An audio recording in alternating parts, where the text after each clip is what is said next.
The chisel is a piece of flint shaped by a hand that knows exactly how much pressure the stone will take before it splits wrong. The man holding it is not thinking about posterity. He is thinking about the line of the fox carved into the limestone, the way the animal's shoulder needs to curve just slightly inward to make it look as though it is turning mid-stride. He has been working this pillar for 11 days. The pillar is nearly 4 meters tall. It weighs somewhere between 10 and 15 tons, and it is already standing upright in a socket carved into the bedrock of a hill in what we now call southeastern Turkey.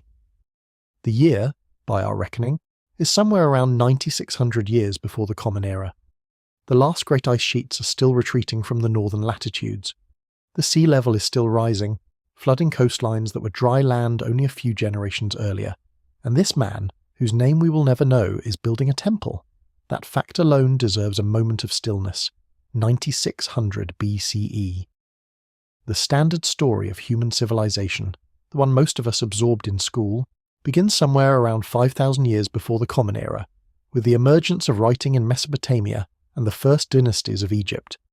According to that story, the people alive in 9600 BCE were hunter-gatherers, nomadic bands moving across the landscape following game and seasonal plants, living in temporary shelters, leaving no permanent mark. They had not yet invented agriculture. They had not yet built anything that could reasonably be called a monument. They were, in the conventional telling, still in the opening chapters of the human story. And yet here is this pillar. Here are dozens of pillars, arranged in circles carved with animals and abstract symbols, set into bedrock with precision that required both planning and sustained collective labour. Here is Göbekli Tepe, a site that was deliberately buried, its enclosures filled in and covered over around 8,000 years ago by the very people who built them, as if they were sealing something away, closing a chapter, or following instructions about what must not be left exposed.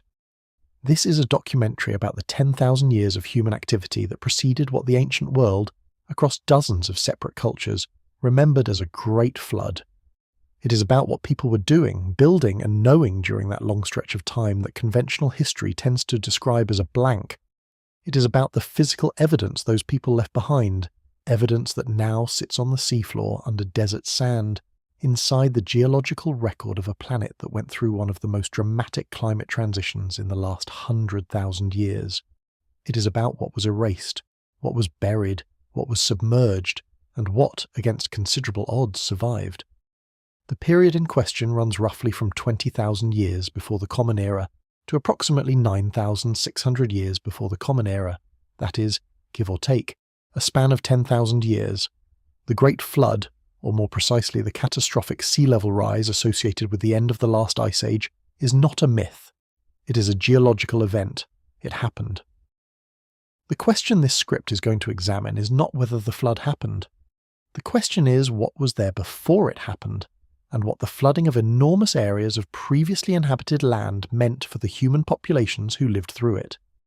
The world of 20,000 years ago looked nothing like the world we know. Global sea levels were between 100 and 120 meters lower than they are today. That single fact transforms the map of the inhabited world completely. What is now the Persian Gulf was dry land, a river valley watered by the combined outflows of the Tigris and the Euphrates. What is now the North Sea was a broad, low-lying plain stretching between Britain and the European continent, a place called Doggerland by geologists, a territory that was home to hunter-gatherer communities for thousands of years before the rising waters swallowed it. The continental shelves off the coasts of India, Southeast Asia and the Americas were wide plains, now submerged under tens of meters of seawater. The human geography of the late Pleistocene was distributed across a world that was larger, in terms of accessible land, than the world we inhabit. Our man on the hill above the Harran Plain does not know any of this in the way we know it now, catalogued and measured and given names. But he knows the stories. Every community at this moment in history carries stories about where water came from, about rivers that rose and did not stop rising, about coasts that were swallowed, about islands that became shoals and shoals that became open sea. Those stories are older than anything written. They have been passed from person to person across dozens of generations, each retelling adding a layer, each generation adapting the memory to the geography they can actually see, until the original event becomes something that can only be spoken about in the language of the sacred, because no other language has been invented yet that can hold an event of that scale. The Great Flood traditions, and they exist on every inhabited continent, are not independent inventions of the human imagination reaching for the same metaphor by coincidence. They are, at their core, memory, distorted memory certainly, memory that has passed through the filter of 10,000 years of oral transmission, ritual repetition, and cultural transformation. But memory nonetheless rooted in events that the geological record confirms happened. Rapid, catastrophic, and repeated inundations of populated coastlines as the last ice age ended and the world warmed. Welcome to this documentary. You are listening to a long-form exploration of the 10,000 years before the flood, told through the physical evidence those people left behind and through the conditions of the world they inhabited. The format is slow and steady, designed for listening in the dark or with your eyes half closed. There is no rush here. This is a topic that has been buried for a long time, and it can be unburied at whatever pace lets you actually take it in. The cold open belongs to the stone carver on the hill, because he is the clearest image we have of what this era produced. But he is not the beginning. The beginning is much earlier, and it starts not with a monument but with a shoreline. During the height of the last glacial maximum, which peaked somewhere around 21,000 years ago, the world's human population was small, perhaps 300,000 to 500,000 individuals distributed across the habitable zones of Africa, Asia, Europe, and the Americas. Most of these people lived in the lower latitudes, because the higher latitudes were either under ice sheets or too cold and dry to support the plant and animal communities that human populations depended on. The coastlines, particularly in tropical and subtropical zones, were among the most productive environments on the planet. The intertidal zones produce shellfish, estuaries concentrated fish. The proximity of marine and terrestrial food sources meant that coastal populations could sustain themselves with less seasonal movement than interior populations. This matters because it means that the people living in coastal environments during the last glacial maximum were, in many cases, living in places that are now underwater. The archaeological record of those coastal populations is largely inaccessible to standard excavation. It is sitting on the continental shelves, in some cases under 30, 50 or 80 meters of seawater, in conditions where organic materials have long since decomposed and stone tools are scattered across seafloors that have been disturbed by currents, trawling, and sedimentation for 10,000 years. We are, in a real sense, missing most of the evidence for the most productive and densely populated human environments of the late Pleistocene. What we have instead is the evidence that survived because it was on higher ground. Caves in hillsides, camps on ridges, tool-making sites on plateaus. This evidence is real, and it tells us a great deal. But it is not representative. It is the record of the populations who lived away from the most productive coastlines, the populations in the margins of the world that was lost. The centre of that world in many regions is now underwater. The man on the hill at Göbekli Tepe is carving a pillar that will stand for thousands of years.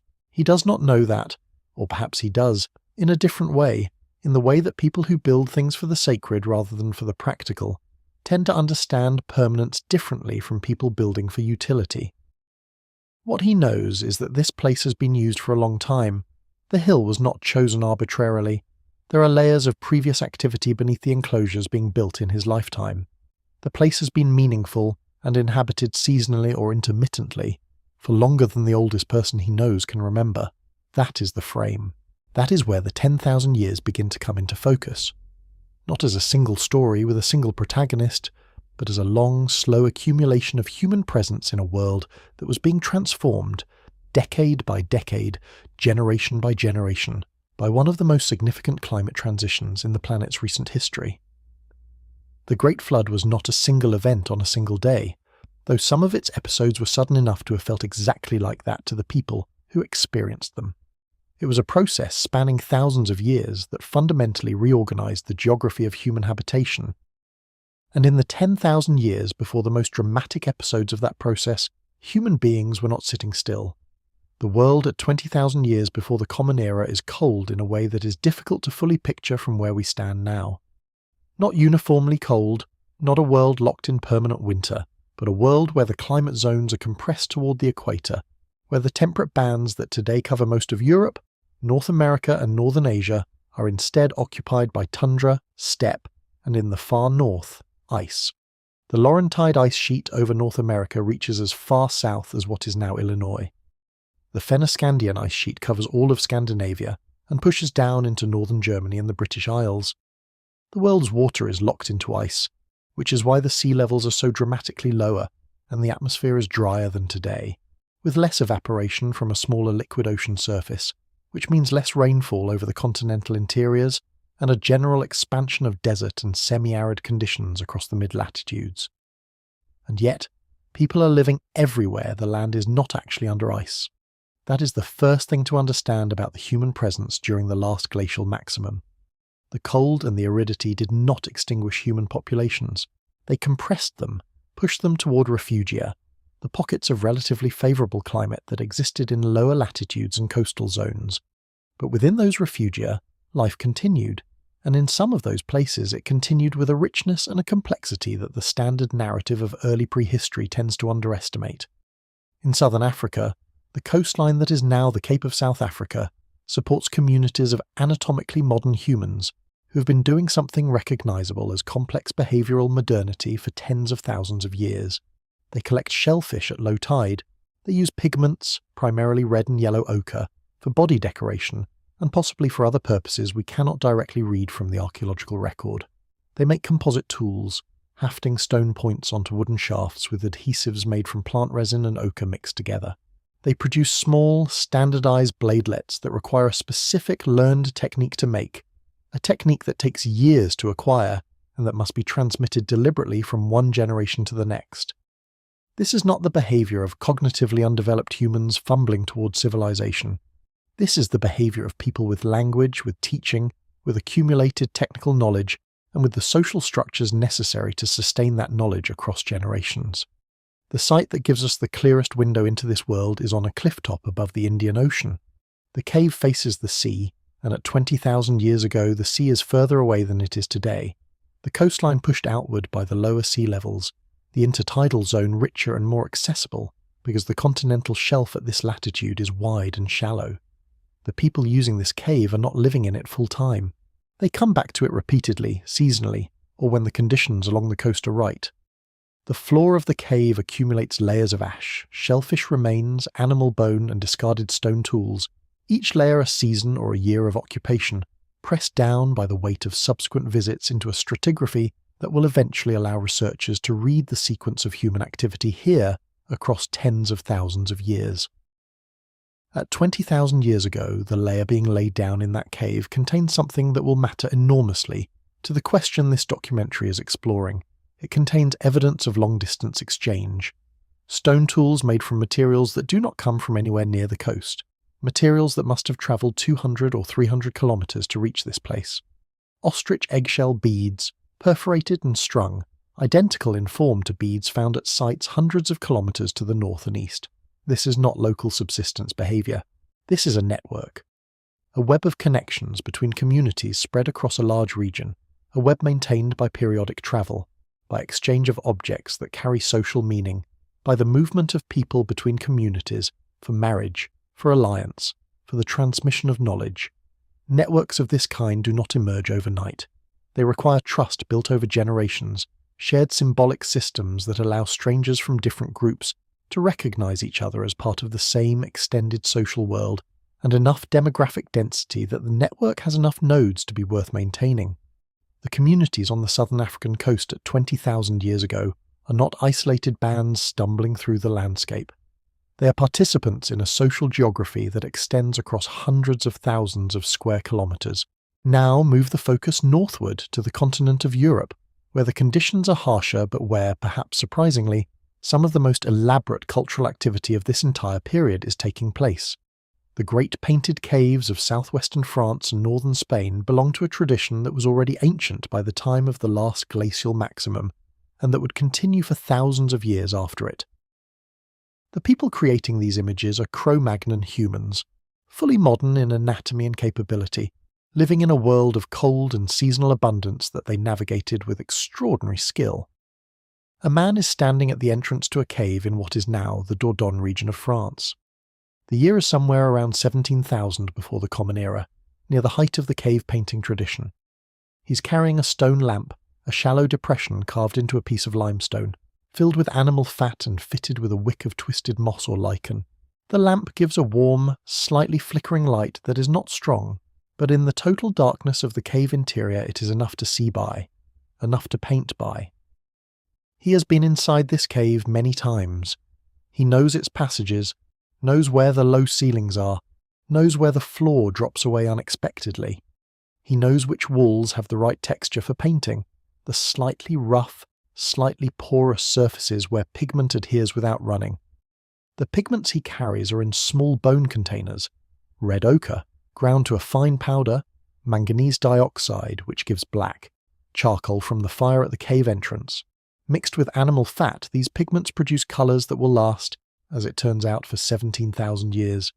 The images he creates are not primitive. They are not the clumsy outlines of a species just learning to represent the world. They are sophisticated, technically confident images that use the natural contours of the rock face to give the animals volume and dimensionality, that capture movement and posture with an economy of line that any trained artist would recognize as the product of long practice and deep observation. A bison turning to look back over its shoulder, a horse with its head lowered, ears flat, in the posture of an animal moving quickly through a landscape, a deer with antlers spread wide, caught in a moment of alert stillness. These images are not decoration in the casual sense. The caves where they appear are not living spaces in most cases. They are deep, dark, difficult to access, places that require deliberate effort to enter and navigate. The act of going into them, making light work in their depths, and placing images on their walls is an act that belongs to the category of the sacred, whatever specific meaning that word carried for these communities. The caves were returned to repeatedly, sometimes across hundreds of years, new images added to old ones, suggesting a continuous tradition of use that outlasted any individual human lifetime by many generations. This is a culture, not a proto-culture, not a precursor to culture, not a rough draft of civilization, a fully realized culture with its own aesthetic standards, its own ceremonial geography, its own means of transmitting knowledge and meaning across time, and it is a culture that will persist in various forms for another 10,000 years after the last glacial maximum, adapting as the climate changes, as the great herds of Pleistocene megafauna begin to thin and eventually disappear, as the forests advance northward to replace the open steppe and tundra that supported the way of life that produced the painted caves. In Central Europe, during this same period, the communities living on the open steppe of what is now Moravia and the Czech Republic are producing something that will survive even better than paint on limestone. They are firing clay. Small figurines, predominantly female in form, made from a mixture of clay and powdered bone, heated in simple kilns or hearths to temperatures that permanently transform the material. The Venus of Dolní Věstonice, the most famous of these objects, dates to approximately 26,000 years before the Common Era, which makes it one of the oldest known fired ceramic objects on Earth. It is not a utilitarian object. It is not a pot or a brick. It is a representation of a human figure, made with evident care and intention, and it implies a maker who understood both the technical requirements of firing clay and the cultural significance of creating a human image in a permanent, non-perishable medium. The communities producing these figurines are living in long, partially subterranean dwellings, structures framed with mammoth bones and tusks and covered with hides, insulated against the bitter cold of the glacial steppe. They hunt mammoth, bison, horse, and reindeer. They store food for winter. They wear clothing tailored from animal hides, sewn with bone needles threaded with sinew, clothing fitted to the body in a way that a simple wrapped hide is not, clothing that implies pattern making and measured construction. They make rope and cord from plant fibers and animal hair. They trade with communities hundreds of kilometers away, as evidenced by marine shells from the Mediterranean and the Baltic, appearing in interior sites far from any coastline. This is not the picture of isolated, cognitively limited early humans surviving by instinct in a harsh world. This is the picture of communities with sophisticated technology, complex social organization, long-distance trade networks, and a rich symbolic and ceremonial life, all of it operating in the period that standard history tends to describe as a blank before civilization began. The blank is not empty. The blank is simply underwater, or buried, or has not yet been excavated, or has been excavated and interpreted through a framework that systematically underestimates what it is seeing. The 10,000 years before the Great Flood are not a prelude. They are not a long waiting room in which humanity sat doing nothing of consequence until the right conditions for civilization finally arrived. They are a period of sustained human activity, social complexity and cultural richness that was largely erased, not by the passage of time alone, but by water, by the rising of the seas. The sea does not rise all at once. That is the first thing to understand about the process by which the world of the pre-flood era was erased. The melting of the great ice sheets is not a single catastrophic event, but a long, uneven process that spans roughly 10,000 years, from approximately 18,000 before the Common Era to approximately 8,000 before the Common Era. During that span, global sea levels rise by something in the range of 120 meters in total. But the rate of rise is not constant. There are periods of relative stability, decades or even centuries when the ice melts slowly and the sea holds more or less still. And then there are pulses, episodes of rapid, catastrophic melting, when large sections of an ice sheet collapse into the ocean at once, raising sea levels by meters in a matter of decades, or in the most extreme episodes, by several meters in a matter of years. These pulses have names. The most significant ones, the ones that left clear signatures in the geological record and that correspond most closely to the flood traditions preserved in ancient texts and oral cultures around the world, are known as Meltwater Pulse 1a and Meltwater Pulse 1b. Meltwater Pulse 1a occurred somewhere around 14,300 years before the Common Era. During this episode, sea levels rose by approximately 20 meters over a period that may have been as short as 500 years, possibly shorter. 20 meters of sea level rise in 500 years means an average of 4 centimeters per year. That sounds modest until you apply it to a flat coastal plain, where 4 centimeters of vertical rise can translate to meters of horizontal inundation, entire landscapes swallowed by the advancing sea within a single human lifetime. Meltwater Pulse 1b followed around 11,500 years before the Common Era, associated with the end of a brief cold reversal known as the Younger Dryas. The Younger Dryas was itself a remarkable event, a sudden return to near-glacial conditions that lasted roughly 1,200 years and interrupted the general warming trend of the post-glacial period. Its end was abrupt. The temperature records preserved in ice cores from Greenland show a warming of around 10 degrees Celsius over the Greenland region, in a period of perhaps 50 years, possibly less. The end of the Younger Dryas is one of the most rapid natural climate transitions identified in the geological record of the last 100,000 years, and it is associated with significant sea level rise and dramatic reorganization of rainfall patterns across the northern hemisphere. A woman is walking along a shoreline that will not exist in 200 years. The year is approximately 11,700 before the Common Era, which puts us just at the beginning of the end of the Younger Dryas, in the very early stages of the warming that will accelerate over the next few centuries and ultimately raise the sea by another 10 to 15 meters in this part of the world. She is somewhere on the coastline of what is now the Persian Gulf. Though that name means nothing to her, this is simply the land she was born on, the land her parents were born on, the land that has always been here as long as anyone she knows can remember. The area she's standing in is a broad, flat plain threaded with rivers. To the south, the sea extends in a gulf that will eventually become the modern Persian Gulf. But right now it is smaller than that, a body of water fed by the Tigris, the Euphrates, the Karen, and the Wadi Batin, a productive estuary environment rich in fish, waterfowl, and the kind of dense aquatic vegetation that supports both large game and the smaller animals that communities like hers harvest with traps and nets and waded enclosures built from river reeds. The plain around her is covered in grassland with scattered trees, a Sahel-like environment that supports gazelle, onager, wild cattle, and in the wetland margins, hippopotamus and various species of large reptile. This is a good place to live. It has been a good place to live for a very long time. She's checking a line of woven reed traps set along the bank of a small channel that branches off the main river. The traps are cylindrical, about 1 meter long, weighted with stones at the narrow entrance end and held in place by stakes driven into the soft river bottom. 3 of the 5 traps she set yesterday have fish in them. She removes the fish, resets the traps, and stacks the catch in a shallow basket woven from the same river reeds that the traps are made from. The technique is not simple. The weaving pattern that makes these traps effective took her years to learn, watching her mother and her mother's sister work, practicing with her own hands through dozens of failures before the tension of the weave was right, before the entrance funnel was narrow enough to prevent escape without being so narrow that fish would not enter. Her community numbers perhaps 40 to 60 people in its core group, with connections through kinship and exchange to several other groups across the plain. They do not farm in the way that will later define the Neolithic revolution, but they are not purely nomadic either. There are places they return to seasonally, places where the fish runs are predictable, where the waterfowl nest in concentrated numbers, where certain plants fruit reliably at certain times of year.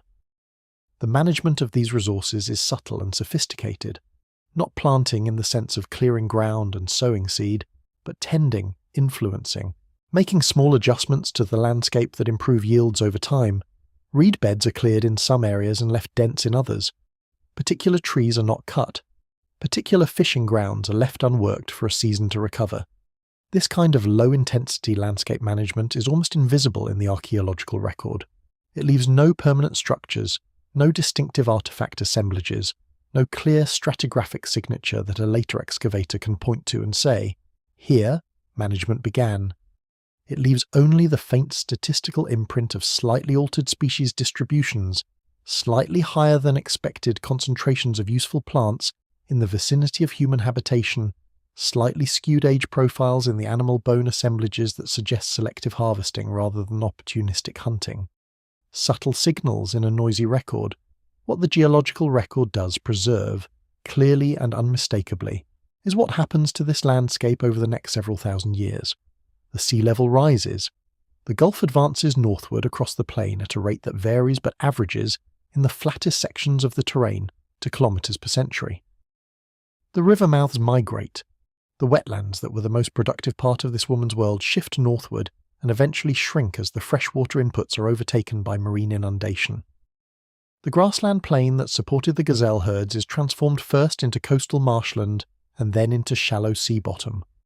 The rivers, which had been broad and braided across a wide plain, are compressed into narrower channels running through an increasingly constricted landscape.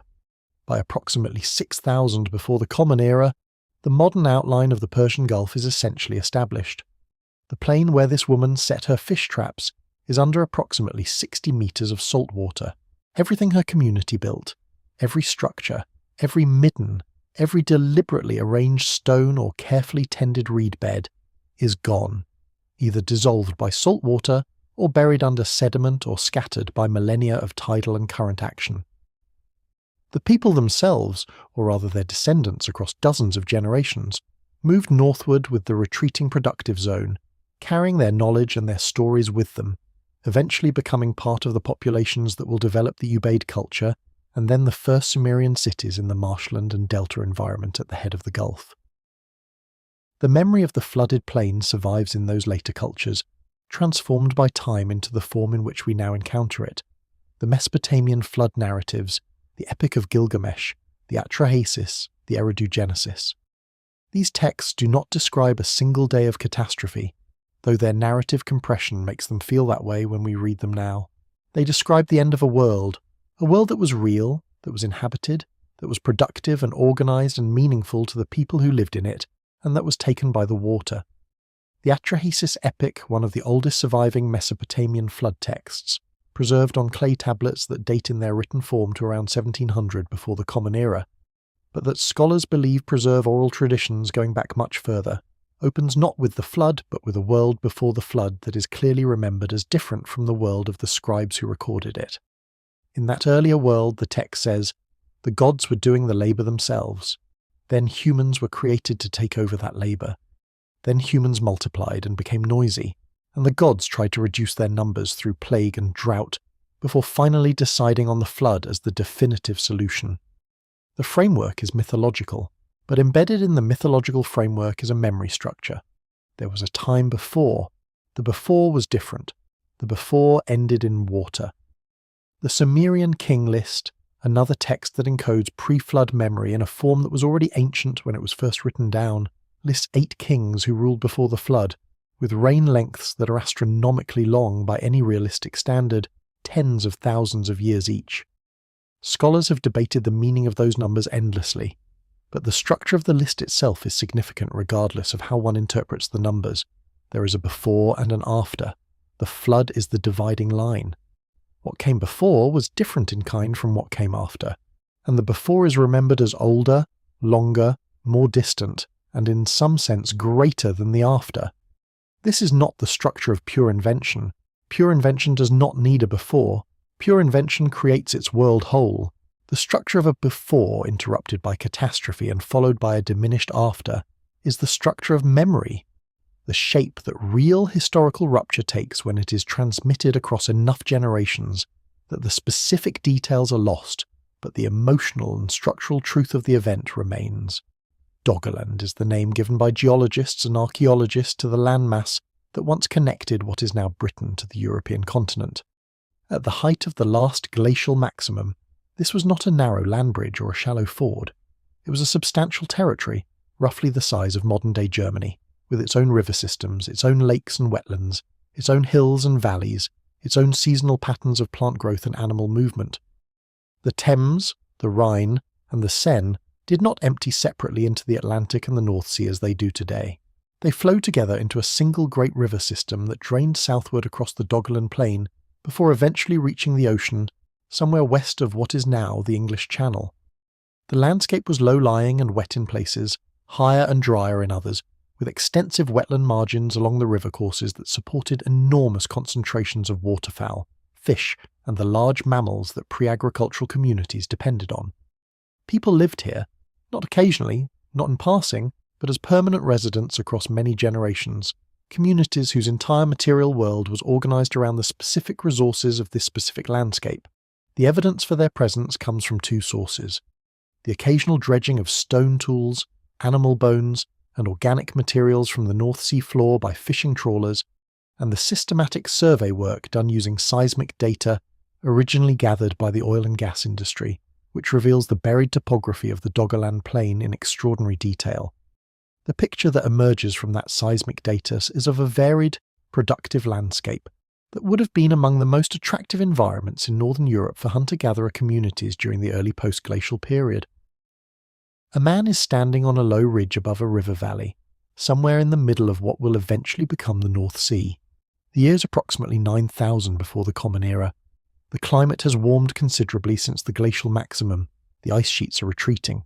The sea is rising, has been rising for as long as anyone alive can remember, but the rising is slow enough at this moment that it feels less like a catastrophe than like a slow, generational background fact of life.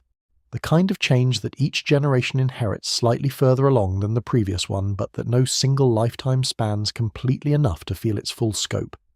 He's watching a herd of aurochs moving along the valley bottom below him.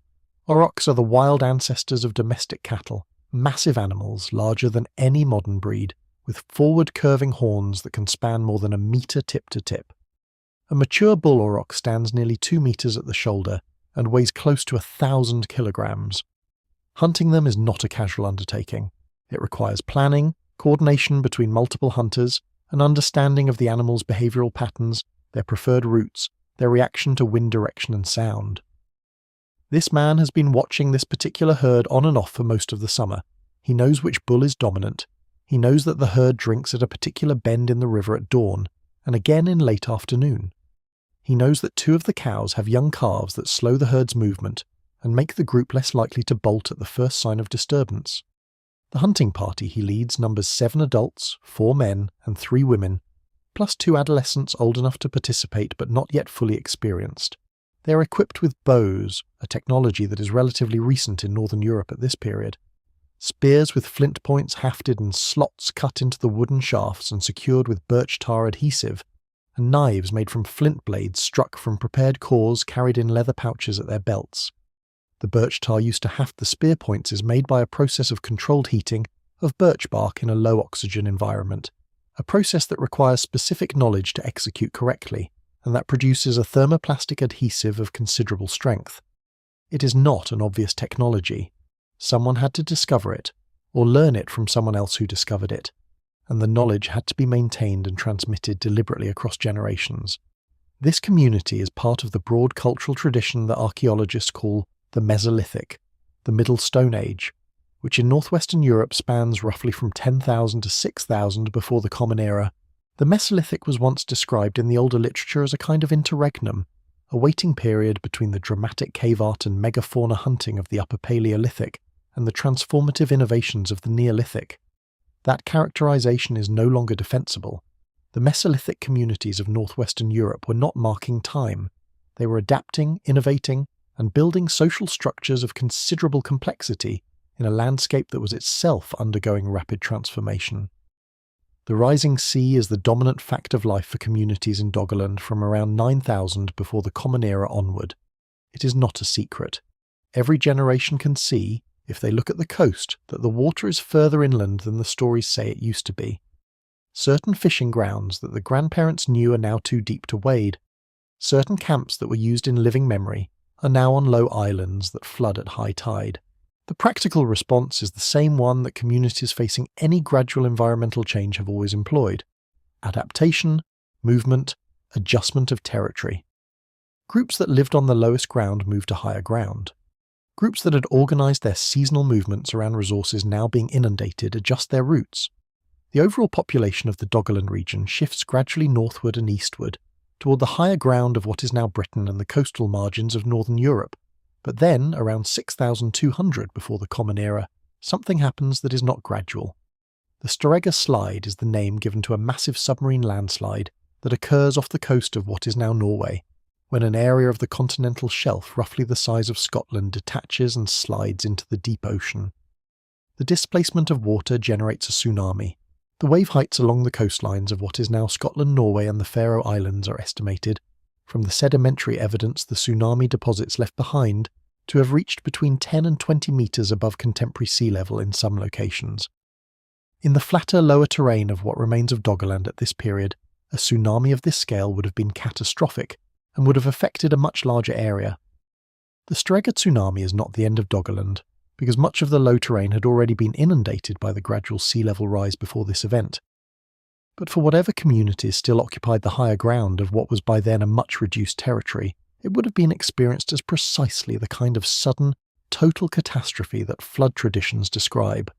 The sea coming inland without warning, covering everything, not receding.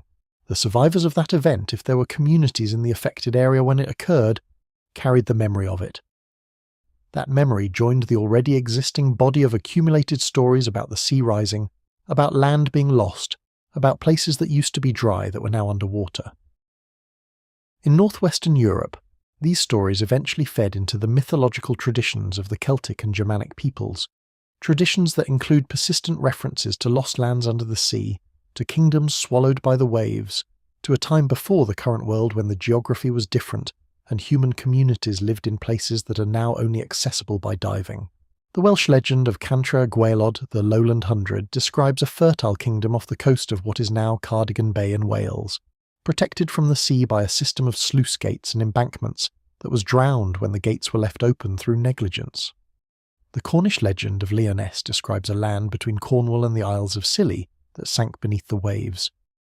The Breton legend of the city of Is describes a coastal city protected by a great dike, flooded when the dike's gate was opened. These traditions are geographically specific. They are attached to real coastlines that were in fact inundated in prehistoric times, and they preserve structural details, the protective barrier, the act of opening or failing to maintain it, the sudden catastrophic flooding, that suggest they are not pure invention but distorted memory of the engineering and landscape management practices of communities who really did build structures to manage the relationship between land and water. Move eastward now to the Indian subcontinent, where a different set of traditions preserves a different set of memories about the same underlying process. The Tamil literary tradition of South India includes references to a lost land called Kumarikandam, a territory to the south of the current Indian subcontinent that was supposedly submerged by the sea in a series of catastrophes.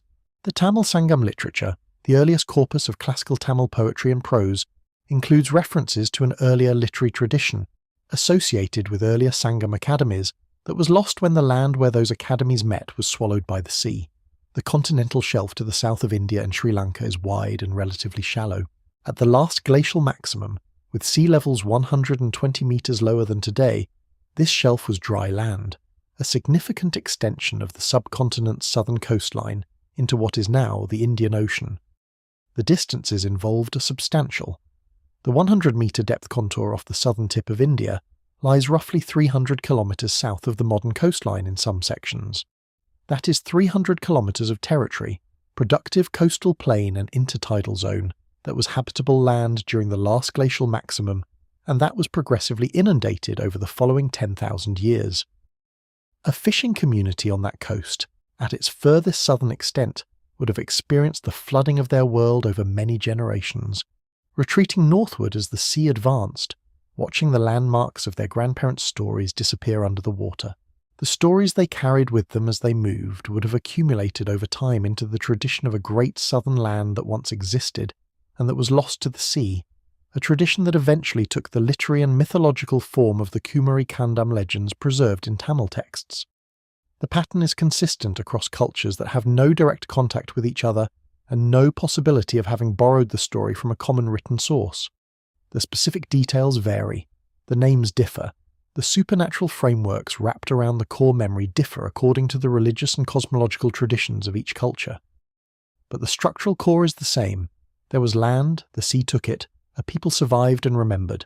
The question of what kind of social organisation was possible before agriculture is one that the standard historical narrative has tended to answer in a particular way, and that answer has shaped what researchers expected to find and, consequently, what they looked for. The standard answer was, not much. Hunter-gatherer communities, the argument went, were constrained by the carrying capacity of their environment to small group sizes, perhaps 25 to 50 individuals in a band, and those small group sizes precluded the kind of social complexity, the division of labour, the accumulation of surplus, the hierarchical organisation that was thought to be necessary for monument building, long-distance trade, or the development of anything resembling institutional knowledge. Civilization in this framework required agriculture because agriculture was what made large, sedentary populations possible, and large sedentary populations were what made everything else possible. The evidence from the 10,000 years before the flood has been dismantling this framework piece by piece for the past several decades. Not quickly, because the evidence is difficult to access, and the interpretive habits of a century of scholarship do not change overnight. But steadily, site by site, find by find, the picture that emerges is of pre-agricultural communities operating at levels of social complexity, sedentism, and organised labour that the old framework said should not have been possible. Göbekli Tepe is the most famous example, and it deserves more attention than the brief mention it received in the opening of this documentary. The site sits on the highest point of the Taros mountain foothills in southeastern Turkey, at an elevation that gives it a commanding view of the Harran Plain below. It was built, in its earliest and most impressive phase, by communities that have no evidence of agriculture. No domesticated plant remains. No domesticated animal remains beyond the dog. The people who quarried the limestone pillars, shaped them, carved them with images of foxes and vultures and scorpions and ibises and human arms, and erected them in circles with a precision that required both planning and sustained collective effort, were hunter-gatherers by every standard archaeological criterion. The logistics alone are staggering. The largest pillars at Göbekli Tepe weigh between 10 and 20 tons. The quarry where they were shaped is visible on the hillside below the main enclosures, and several unfinished pillars still lie in the quarry, one of them over 7 metres long and weighing an estimated 50 tons. Moving a 10-ton limestone pillar from the quarry to the enclosure, uphill, over rough terrain, and setting it precisely in a prepared socket in the bedrock, requires either animal traction, which is not evidenced here at this period, or a very large number of human beings working in a coordinated way with ropes, levers, and sledges. Estimates of the minimum labour required to build the major enclosures at Göbekli Tepe run into the hundreds of workers for the heavy lifting phases, with additional workers needed for the quarrying, shaping, carving, and the logistical support of feeding and housing a large workforce. This implies a social infrastructure that the old framework said hunter-gatherers did not have. It implies a leadership capable of organising and directing large groups. It implies a food surplus sufficient to sustain workers who are not themselves engaged in food procurement during the construction phases. It implies a shared symbolic and religious framework sufficiently compelling to motivate the enormous effort required. And it implies a continuity of purpose across what must have been many generations of construction, because the site at Göbekli Tepe was built and used and modified over a period of at least 2,000 years, from approximately 9,600 to approximately 8,000 before the Common Era. An elder is sitting at the edge of the enclosure, watching two younger men finish the carving on a fox figure on the lower register of one of the central pillars. She's perhaps 55 years old, which makes her among the oldest people in the region. Her hands are thick with decades of work, the knuckles enlarged, the skin over them roughened and mapped with small scars from tools and thorns and cold.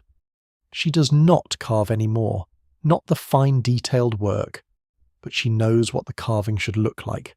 She has been watching this work all her life, and before that she watched her own teachers watch it, and she carries in her memory the standards by which this work is judged, the proportions that are correct, the positions of the animals that carry meaning as opposed to the positions that are merely decorative or mistaken.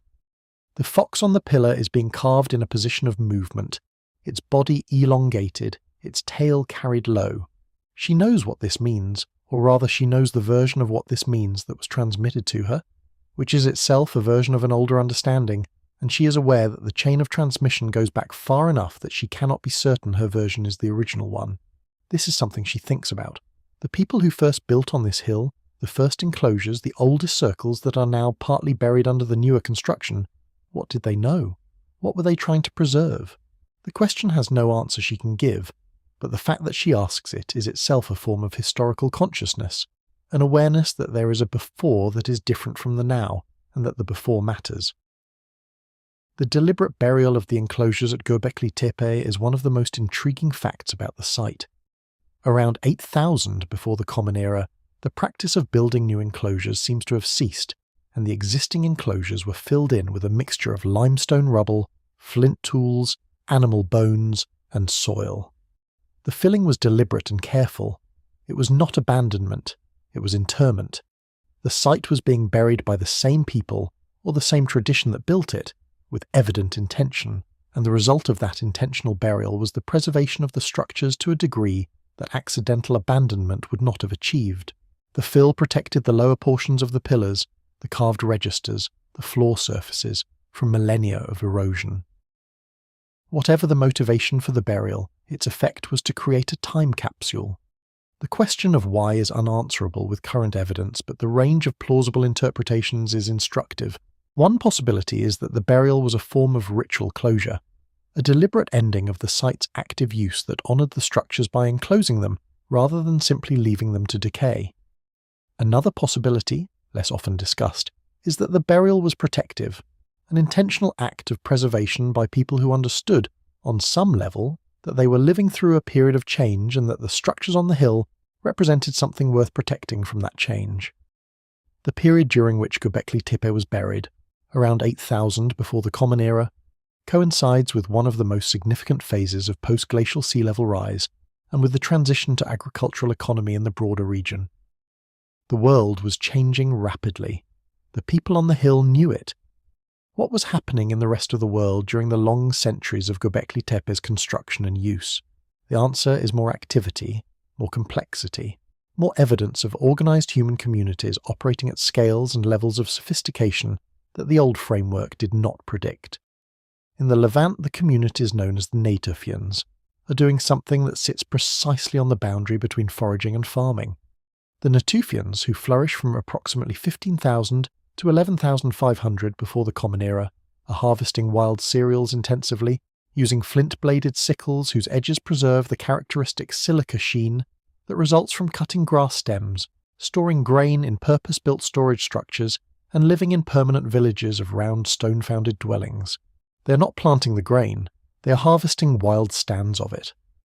But the harvesting is so intensive, and the storage so organised, that the distinction between wild harvesting and incipient cultivation is partly semantic. They are managing wild plant populations in ways that will, over several thousand years, produce domesticated varieties. A young woman in a Natufian village on the slopes of the Carmel Range in what is now northern Israel is grinding grain on a large flat basalt grinding stone. The grain is wild emmer wheat, harvested from the dense stands that grow on the hillsides above the village during the late spring. The grinding is heavy work. The basalt saddle quern she's using weighs perhaps 30 kilograms. She leans into it with her whole body, pushing the handheld grinding stone forward and back across the grains spread on the lower stone surface, her weight shifting with each stroke, her arms and shoulders doing work that they do for hours at a time during the harvest and processing season. The grain she's grinding will be stored in a plastered pit beneath the floor of the dwelling behind her, mixed with dried legumes, enough to feed her family group through the following winter and into the early spring before the next harvest. The village she lives in has been occupied for longer than she knows. The deepest layers of the middens outside the dwelling circle contain bones of animals and fragments of tools in styles she does not recognize, made by hands she cannot put a face to. The village is not her invention.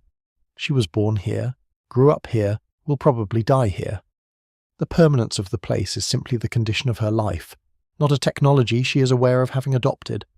Permanent settlement to her is not an innovation. It is the way things have always been in this place, for as long as the oldest stories reach back. The Natufian culture is significant for this documentary, not only because of what it is in itself, but because of what it represents in the larger story of the 10,000 years before the flood.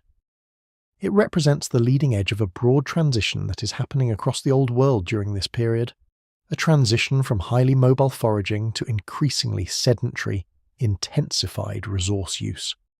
This transition is not driven by a single cause. It is driven by a convergence of factors, the changing climate of the post-glacial period, which is making some regions more productive and others less so.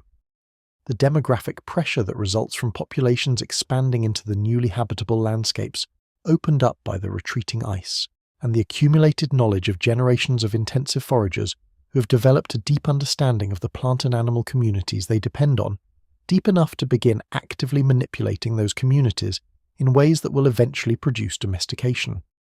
The flood is the context in which all of this is happening. The rising sea, the shifting climate, the transformation of coastlines and river systems and wetland environments is the background condition against which these communities are developing their complexity. The communities that will eventually produce the first cities are the descendants, across many generations, of the communities that were displaced from the flooded coastal lowlands. The knowledge they carry, the technical skills, the social organizational capacities, the symbolic and ceremonial traditions, these are not innovations that arise spontaneously in the post-flood world. They are the inherited legacy of the pre-flood world, carried northward and inland by the survivors and their children. The Black Sea is not an ocean. Today it is a large inland sea, connected to the Mediterranean through the narrow passage of the Bosphorus and the Sea of Marmara, its waters slightly less saline than the open ocean, because of the large volume of fresh water flowing into it from the Danube, the Dnieper, the Don, and dozens of smaller rivers. But at the height of the last glacial maximum, and for a considerable period afterward, the Black Sea was something different entirely.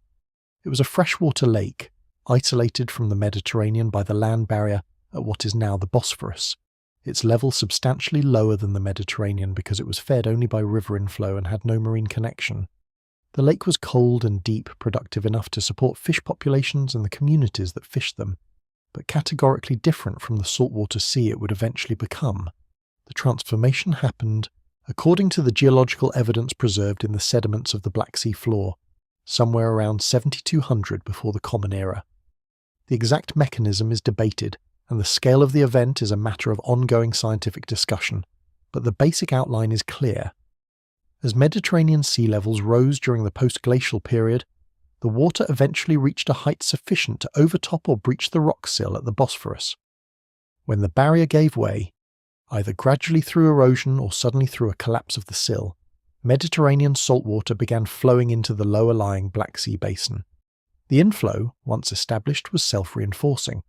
The more water entered, the higher the Black Sea level rose, and the greater the pressure on the sill, which accelerated the erosion or collapse of whatever remained of the barrier. The Black Sea rose. The freshwater lake was replaced by a saltwater sea. The shorelines of the lake, which had supported human communities for thousands of years, were inundated. The geologists who first presented this evidence in detail in the late 1990s, working from sediment cores that showed the abrupt transition from freshwater to saltwater organisms in the Black Sea floor record, suggested that the inflow of Mediterranean water was not a gradual process, but a rapid one, potentially a catastrophic flood of the kind that would have been experienced by anyone living near the former lakeshore as a sudden and overwhelming inundation. The debate about the speed of this event continues among specialists, with estimates ranging from a relatively rapid but not instantaneous process to something approaching the catastrophic flood that the popular accounts of this research proposed. What is not debated is the fact that the transformation happened, that it involved the flooding of previously inhabited shorelines, and that it occurred within the period when modern human communities were well established around the Black Sea basin. A family is camped on the western shore of the Black Sea Lake, near the mouth of a small river that runs down from the forested hills above them. The year is approximately 7500 before the Common Era, 2 or 3 centuries before the transformation, in the last generations when the lakeshore is stable ground. They are not Mesolithic nomads in the old sense of the term. They have a semi-permanent structure here, a frame of bent poles covered with bark sheets and animal hides, anchored to the ground with stones around its base, substantial enough to have been built with the expectation of returning to it season after season. The middens outside it contain bones from dozens of species of freshwater fish, waterfowl, beaver, deer and wild boar, mixed with the shells of freshwater mussels and the charred seeds of hazelnuts, water chestnuts, and various wetland plants. The man of the family group is mending a fish net. The net is made from plant fibre cordage, knotted in a mesh pattern, fine enough to catch medium-sized fish without letting them pass through, but open enough not to trap too much weed or debris. Making and maintaining nets of this quality requires skill and patience in roughly equal measure. The cordage must be twisted to the right tightness, not so loose that it unravels under the tension of a catch, not so tight that it becomes stiff and loses its handling qualities. The knots must be tied identically throughout the net, because an inconsistent knot pattern creates weak points. He has been making and mending nets since he was old enough to hold the cordage, and the knowledge is in his hands as much as in his mind, the way skilled handwork always is, accessible through the doing rather than through verbal description. His wife is working at the fire, processing a pile of hazelnuts that were gathered earlier in the week from the stands of hazel that grow thickly on the hillside above the camp. She's cracking the shells with a smooth river pebble against a flat stone anvil, extracting the kernels and sorting them into 2 piles, whole kernels for eating fresh, broken and partial kernels for pressing or grinding. Hazel oil, extracted by crushing the kernels and heating them, is a dense caloric resource that keeps well through the winter.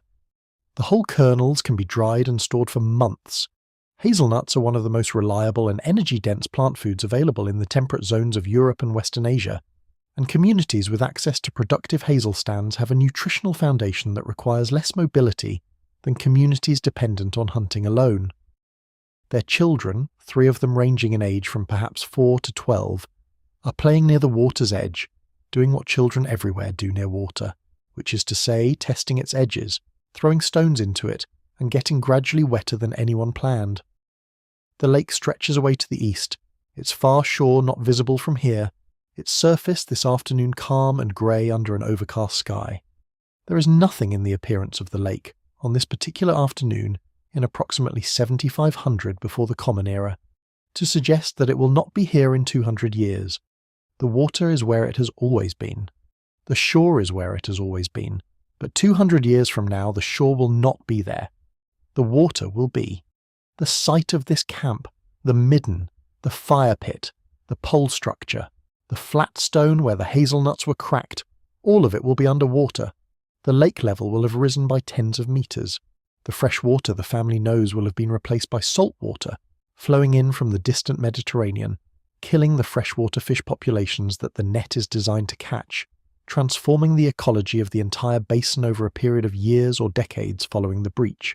The descendants of this family, the survivors and their children's children, will carry the memory of the lakeshore into the interior of the European continent and into the river valleys of the Near East.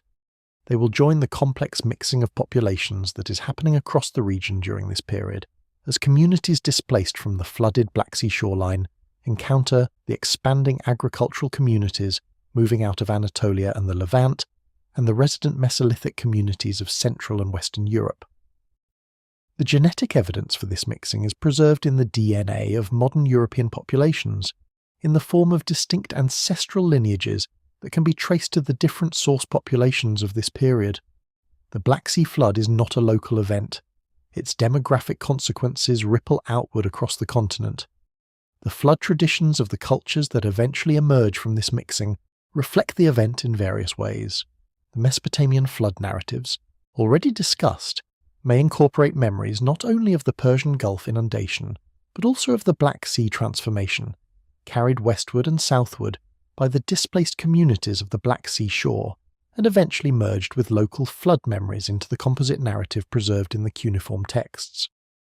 The Greek tradition of Aegaeus, a great flood said to have predated the Deucalion flood, is associated in some ancient sources specifically with the Boeotian region and the flooding of a large inland lake.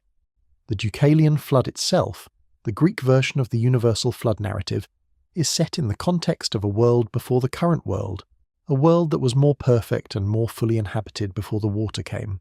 These traditions do not require a single unified source event to explain their structural similarities. What they require is a single unified cause, the post-glacial sea level rise, which expressed itself in different specific catastrophes in different regions: the Persian Gulf inundation, the Black Sea transformation, the Storegga tsunami, the progressive flooding of Doggerland, the inundation of the Indo-Pacific continental shelves, and dozens of smaller local events, but that had the same fundamental character everywhere. The end of a world that had been inhabited for thousands of years, replaced by geography that was recognizably similar but permanently different, smaller in its land surface, less accessible in its coastal zones, stripped of the accumulated investment of generations of human habitation. The oral traditions that preserved the memory of these events were not simply stories told around fires for entertainment. They were functional memory systems, tools for transmitting information about the world across time in the absence of writing. The specific details that were preserved, the protective barrier that failed, the warning given to a particular individual or family, the instruction to build a vessel or move to high ground, the specific geography of where the flood came from and where safety was found, these details are not the decorations of the story. They are the information content of the story, the practical knowledge encoded in narrative form because narrative is the most efficient and durable medium for transmitting complex information across many generations without a written record.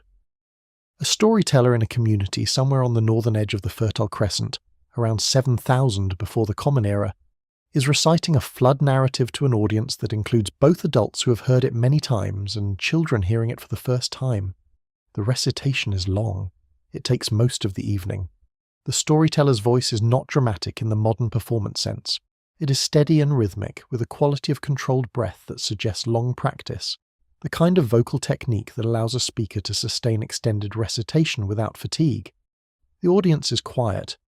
Some of the adults mouth certain phrases as the storyteller reaches them, the familiar passages that everyone knows, the verbal landmarks of the narrative that signal where you are in the story, the way a particular bend in a river tells a traveller where they are in the landscape.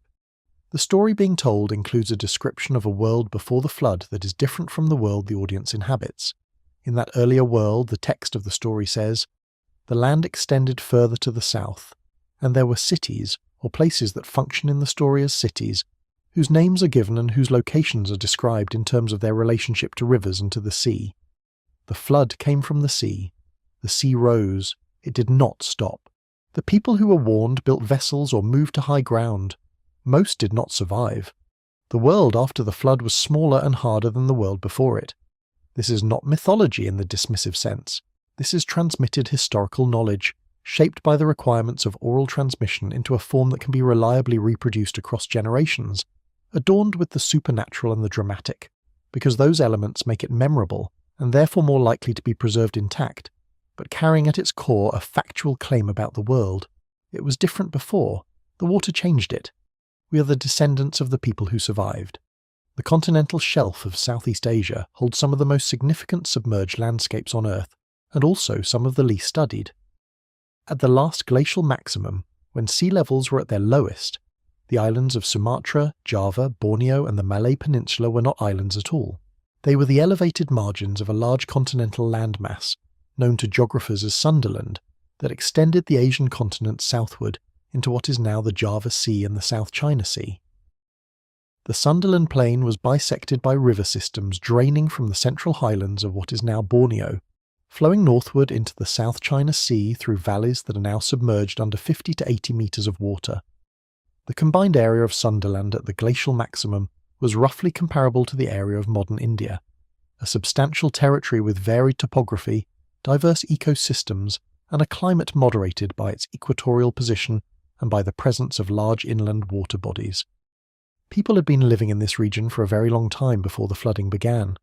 The genetic and archaeological evidence for human presence in Southeast Asia extends back well over 50,000 years, and possibly much longer.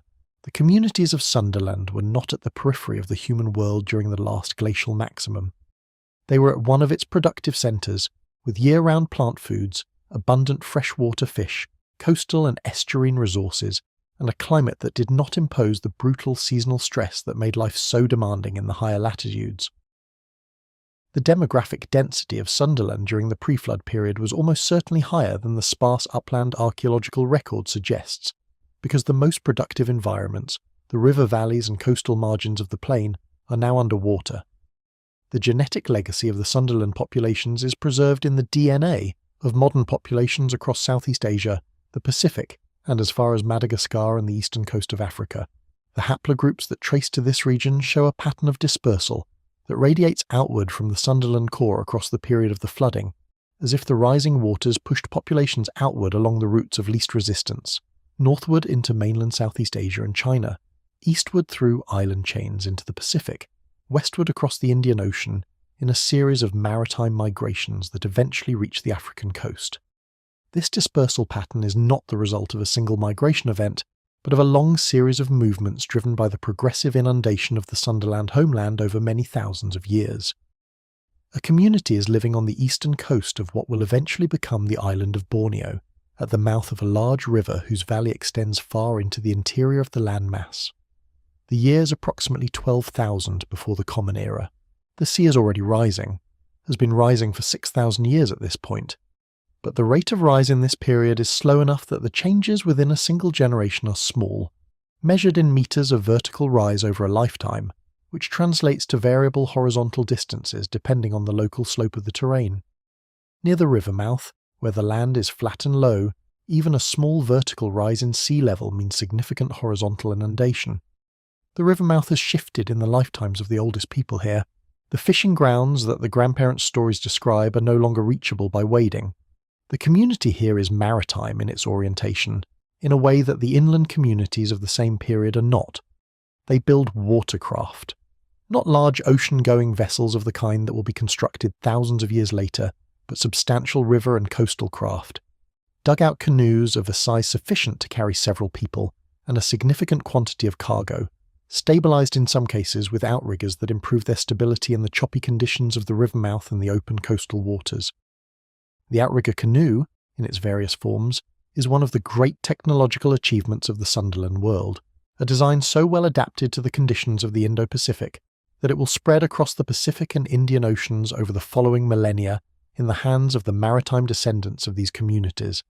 The men and women who build and operate these craft know the coastline intimately. They know which passages between islands are navigable, at which states of the tide and wind. They know where the currents run fastest and where they slacken. They know the seasonal patterns of the monsoon winds well enough to plan voyages around them, departing when the wind is favourable for the outbound direction, and returning when the seasonal reversal makes the homeward passage easy. This is not accidental knowledge. It is accumulated, transmitted, and continuously refined navigational expertise, the product of generations of deliberate observation and deliberate teaching. As the sea level rises and the Sundaland plain is progressively inundated, the communities with maritime skills are better positioned to adapt than those without. They can follow the retreating coastline, move along it, maintain connections between communities that are increasingly separated by water, and eventually, when the flooding reduces the Sundaland plain to the island archipelago it is today, continue operating as a maritime network across the straits and channels that have replaced the river valleys of their ancestors. The maritime culture of the Indo-Pacific, which eventually produces the extraordinary Austronesian expansion across the Pacific and Indian Oceans, has its roots in the adaptive responses of Sundaland communities to the flooding of their world. The Austronesian languages, spoken today across a vast arc from Madagascar in the west to Easter Island in the east, from Taiwan in the north to New Zealand in the south, share a common ancestral language that linguists call Proto-Austronesian. The reconstruction of Proto-Austronesian vocabulary tells us something about the world its speakers inhabited.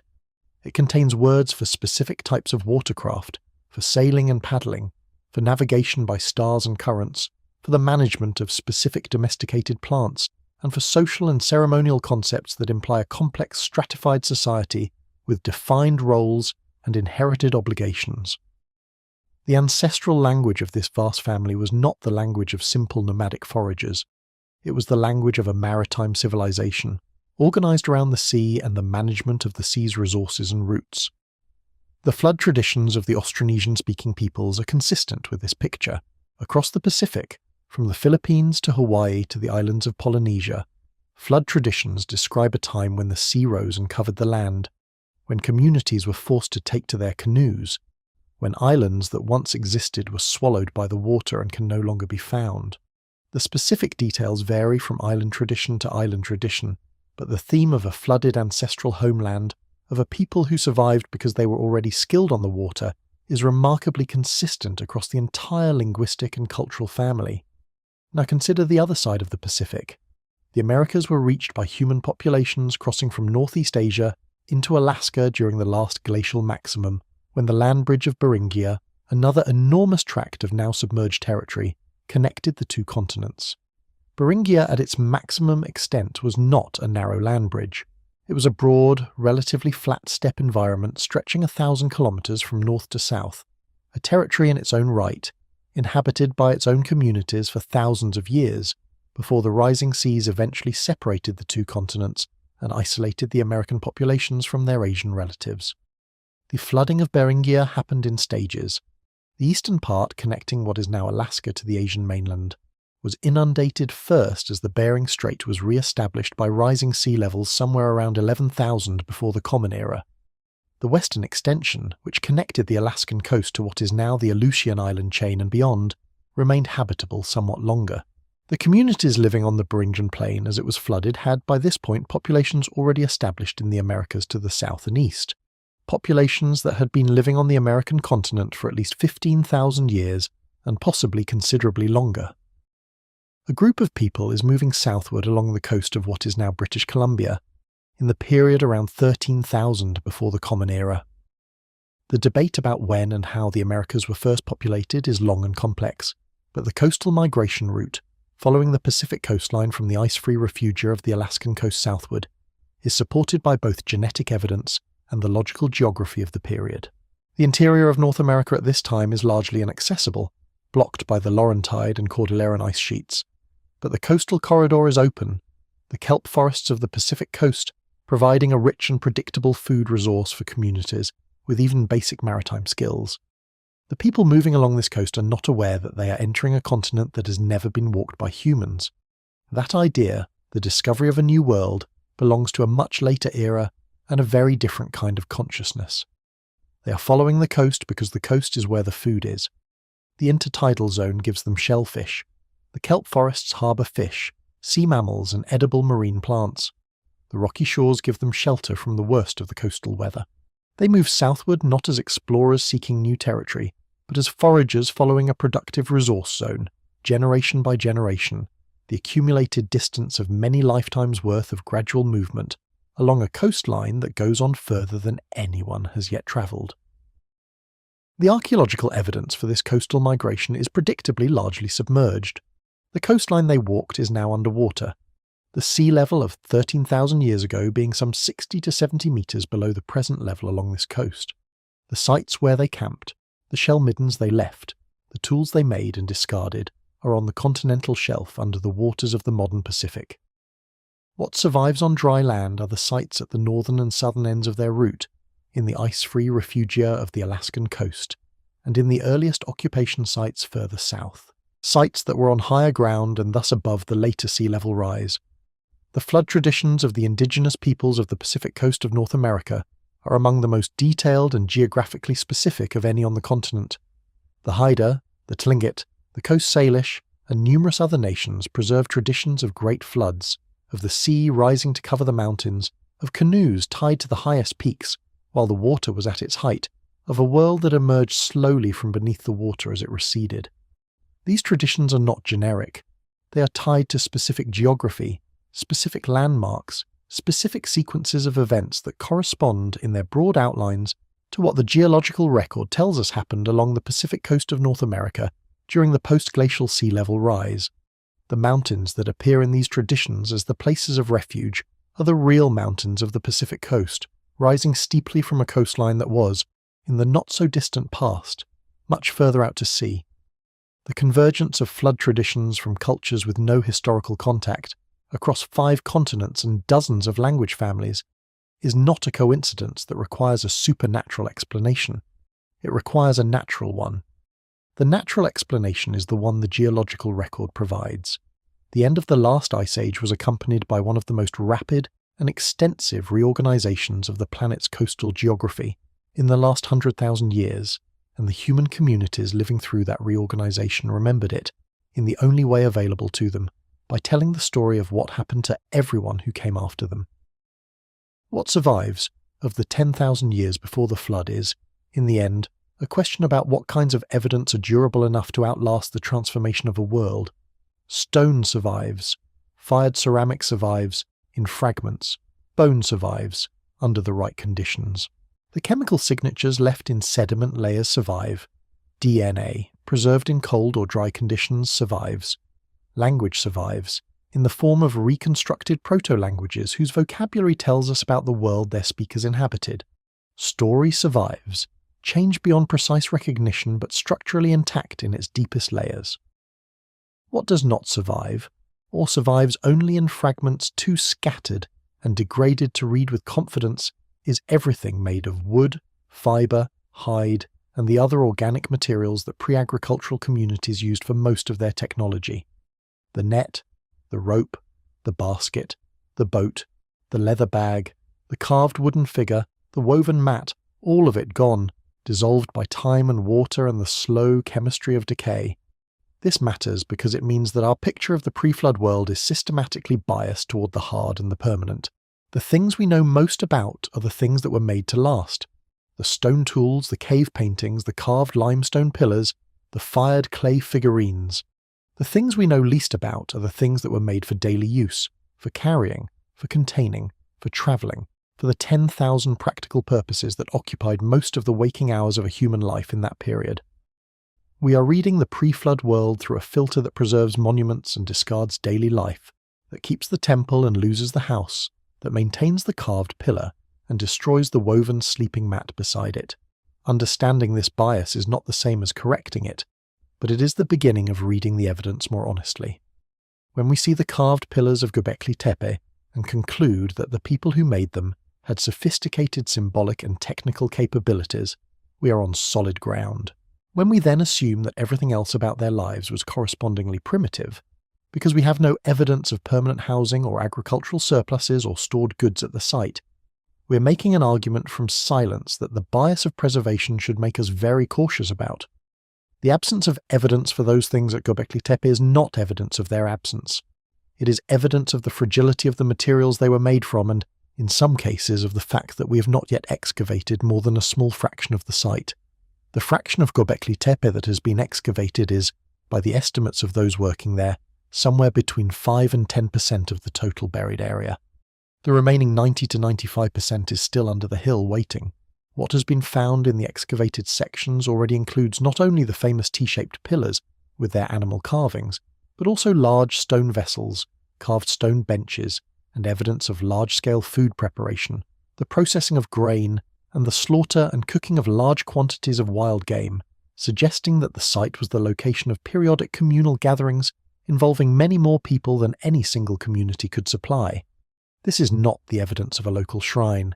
It is the evidence of a regional centre, a place where people travelled from distances to participate in communal events of some kind, events that required the logistical organisation of food and accommodation for hundreds of participants. A group of people has been travelling for 4 days to reach the hill. They came from a river valley to the southwest, a community of perhaps 60 or 70 individuals who make this journey twice a year, in spring and in autumn, when the seasonal movements of their subsistence round bring them within reasonable travelling distance of the site. They carry their contribution to the communal gathering in the form of dried meat, rendered fat stored in animal stomach pouches, dried plant foods, and a quantity of flint nodules from a good quality outcrop near their home territory, nodules that will be traded or given to people here who have access to materials their home territory lacks. The journey of 4 days is not casual. It represents a significant investment of time and energy by a community that cannot afford to ignore its subsistence needs for long. But the investment is worth it, has been worth it for as many generations as anyone in the community can remember, because what they get from the gathering is not only the material goods exchanged, but something less tangible and more important: information, connection, the renewal of relationships with people from other communities, the transmission of knowledge that does not circulate within any single community alone. The gatherings at the Hill are, among other things, a distributed information network, a periodic synchronization of knowledge across a region too large for any single community to know from its own experience. The people arriving from the southwest join others already camped on the lower slopes of the hill, communities from the north, from the east, from the river valleys on the far side of the mountains. The sounds of the camp at night are the sounds of a temporary city. Many fires, many voices in overlapping conversations, children crying and laughing, dogs moving between the cooking areas in search of scraps, the occasional sound of flint being napped in the darkness by someone who cannot sleep. During the day, the work at the enclosures continues. New carvings are added to existing pillars. Offerings are placed in specific locations within the circles. The ceremonies, whose precise content we cannot recover but whose spatial requirements are legible in the architecture, proceed according to a schedule that everyone present knows, and that the architecture of the site has been designed to support. This is the world that the flood erased. Not a world of primitive survivors clinging to existence, but a world of communities organized around shared symbolic systems, connected by long-distance networks of exchange and information, capable of sustained collective labor toward goals that were not immediately practical, in possession of technical skills that took years to acquire and generations to refine. A world that was, in its own terms, complete, not a precursor to something else, not a rough draft, complete. The transition that follows the flooding of the coastal lowlands and the displacement of the communities that inhabited them is not a story of progress, of primitive people learning to be civilized. It is a story of reorganization, of people carrying pre-existing complexity into new environments and adapting it to new conditions. The first cities of Mesopotamia, which appear in the archaeological record around 5,500 before the Common Era in the form of the Ubaid culture settlements, are not the invention of civilization from nothing. They are the reorganization of pre-existing social complexity, much of it developed in the flooded coastal lowlands to the south, into a new form suited to the environmental conditions of the alluvial plain. The Sumerian city of Eridu, traditionally regarded as the oldest of the Sumerian cities and described in the Sumerian king list as the first city where kingship descended from heaven, sits on what was once the northern edge of the Persian Gulf. Its earliest occupation layers date to approximately 5,400 before the Common Era, but the city was built on a mound, and beneath the mound are earlier occupation layers, earlier structures, earlier middens, reaching down into the alluvium of the plain to a depth that suggests continuous or near continuous human activity in this area, stretching back well before the period when the archaeological sequence at Eridu conventionally begins. A priest in the early temple at Eridu in approximately 5000 before the Common Era is performing a ritual that involves the pouring of water over a carved stone platform at the center of the temple's inner chamber. The temple is small by later Mesopotamian standards, a single rectangular room with a central offering table and recessed niches in the walls, built of mud brick on a raised platform. But it sits on the foundations of earlier temples, at least a dozen earlier structures of similar planes stacked below it in the tell, each one built on the ruins of the one before, in a sequence of construction and reconstruction that goes back 600 years by this point, and that will continue for another 3,000. The ritual he is performing with the water is old, older than the temple he is performing it in, older than the city around him, older, in its essential form, than the mud brick architecture of the alluvial plain.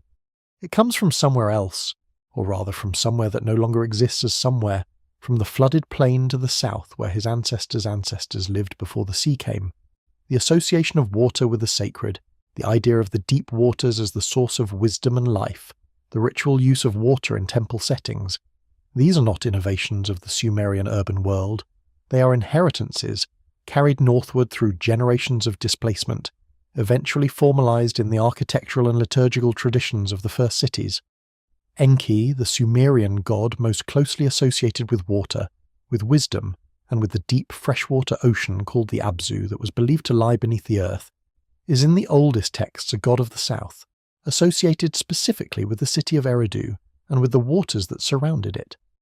The Abzu is not the sea, it is fresh water, underground, the source of the springs and rivers that made the southern Mesopotamian plain habitable. This distinction matters. The Abzu is the memory of the freshwater world that the flooding destroyed, the rivers and wetlands and freshwater lakes of the pre-flood southern plain, deified and placed underground because that is where the water went when the sea came in and the old world was covered. The man pouring water in the temple at Eridu does not know this in the way we can articulate it now. He knows it in the way that ritual knowledge is known, as action and form whose meaning is real and important without necessarily being verbally articulable. He pours the water because this is what is done here, what has always been done here, what the god requires. The god requires it because this is who the god is. And the god is who the god is because of a history that goes back further than anyone in this city can trace with confidence. Back through the generations of displacement and adaptation, back to a world under the water to the south, a world that is still there, if you could go down far enough, if you could see through the salt water and the sediment and the millennia of change. What we cannot fully know is the scale of what was lost, not only the physical settlements, the structures and objects and food stores and tools, but the knowledge, the accumulated knowledge of communities who had been developing their understanding of the natural world, of plant and animal behavior, of climate and season and terrain for tens of thousands of years in specific environments that no longer exist. The specialized knowledge of the coastal and estuarine communities of the Persian Gulf Plain, the detailed navigational knowledge of the Sondel and maritime communities, the ecological knowledge of the Dogalan wetland peoples, all of it tied to environments that were destroyed by the flooding. Some of that knowledge was transferable to new environments, some of it was not. Some of it died with the last people who had lived long enough in the old places to carry it in their bodies and their memory. We do not know, and cannot know with any precision, how much was lost in this sense. We know that the flood traditions preserved by the surviving cultures describe the loss in terms of catastrophe, of a before that was better and an after that was diminished. That may be the distortion of nostalgia, the universal human tendency to regard the past as more complete than the present, or it may be an accurate transmission of a real loss, an honest memory of a world that was, in certain respects, genuinely richer than the world that replaced it, simply because it had had more time to accumulate knowledge and complexity in the specific environments it occupied, environments that are now gone. The stone carver on the hill at Göbekli Tepe, the woman checking her fish traps on the Persian Gulf Plain, the man watching the auroch herd in the Dogalan Valley, the family by the Black Sea shore, the maritime community following the retreating Sunderland coastline. They are not archetypes or symbols. They are people with specific knowledge and specific skills and specific relationships, living in a world that was about to be taken from them in a process so large and so slow that no individual lifetime could contain it. Their descendants survived. The knowledge survived, in fragments, transformed beyond recognition in many cases, preserved intact in others. The world they built did not survive. The sea took it. And the sea, as it turned out, was a very good archivist of last resort, preserving in its sediments the chemical and biological signatures of everything it covered, waiting for the technology that would eventually allow us to read those signatures and begin to reconstruct what was there before the water came. If you have stayed with this through the night, or the early hours, or whatever quiet time brought you here, then you have spent 2 hours with the people who came before the flood. The 10,000 years before the water rose were not empty. They were full of life, of skill, of memory, of meaning. That is what the evidence shows, however fragmentary and however biased toward the durable and the permanent it may be. The blank before civilization was never blank. It was simply wet. If this kind of slow, detailed exploration is something you come back to, there is more here waiting for you. Good night.